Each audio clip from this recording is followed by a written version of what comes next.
O alcalde de Ribadumia recoñeceu este mércores que efectivamente existe un problema nas lecturas da auga, tal e como denunciaba onte a voceira do PP na vila, e que o Concello está intentando arranxar esta situación. Efectivamente hai unhas lecturas incorrectas, hai unhas moi altas, pero isto xa se viña producindo anos anteriores, cando ela gobernaba tamén. Por lo tanto, isto é un pouco a realidade. Si somos conscientes de que unha boa parte dos veciños pois hai erros, e o Concello de Ribadumia está tratando de subsanar esos erros.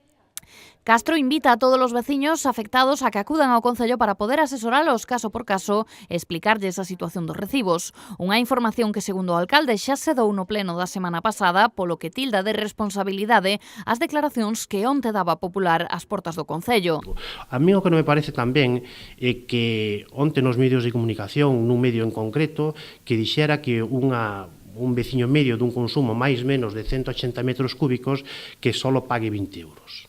Iso é mentira, pero iso é mentira porque ademais as tasas as puxo o anterior equipo de goberno. Un veciño medio que teña un consumo de 180 euros mínimo paga 150 euros. Por lo tanto, me parece preocupante que unha persoa que foi alcaldesa, unha persoa que sabe perfectamente o funcionamento na xestión dos recibos, que trate de engañar aos veciños de un error administrativo, de un error humano que puideran ter certas persoas. Despois xa diremos quen é responsable, se é responsable o Concello ou é responsable Oral. Nós entendemos que é responsabilidade da Oral, pero, bueno, xa o miraremos no seu momento. O rexedor atribuiu a orixe do problema a un método arcaico de lectura dos contadores e sinalou que dende o Concello xa se está a traballar para substituílo. Este equipo de goberno xa detectou que había unha serie de irregularidades e falta de responsabilidade a hora de xestionar este apartado, digamos, de cobro de auga. Entón, o equipo de goberno xa se puxera en contacto con algunhas empresas para mellorar o sistema de lecturas de contadores de auga.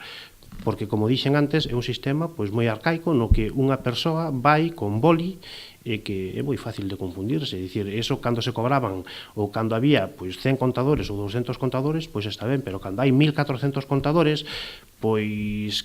David Castro afirmou que dende o consistorio están a traballar nun novo plan de augas para Ribadumia en colaboración coa Mancomunidade de Osalnés e sinalou que nas vindeiras semanas haberá unha reunión con todos os veciños afectados no auditorio da vila para solucionar este problema.